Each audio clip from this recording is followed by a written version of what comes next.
This is ZNN with Jamie Cooper.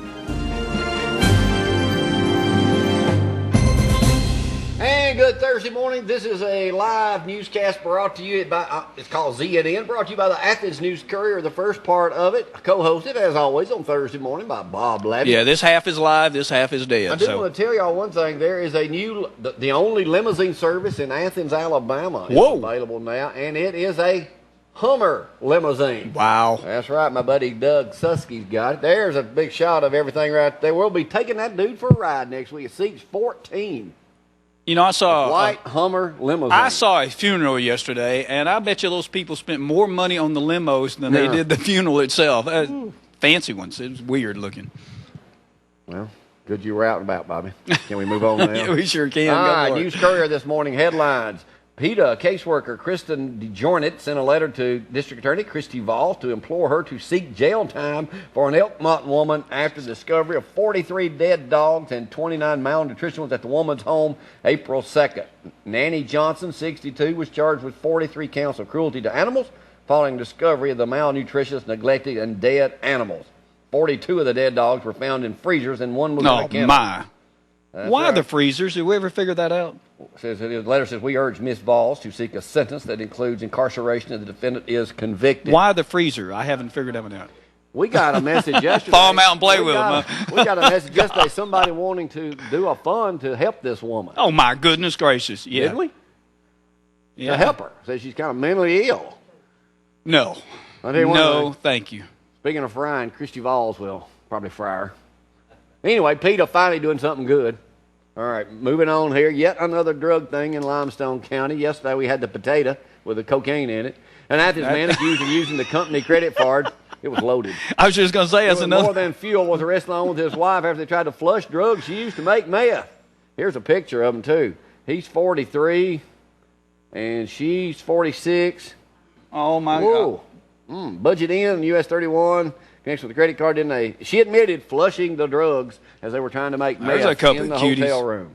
That's in the Courier this morning. Post offices will not be open late here in Athens. Taxes should be mailed by regular closing time. Madison Post Office will stay open until 6 o'clock tonight.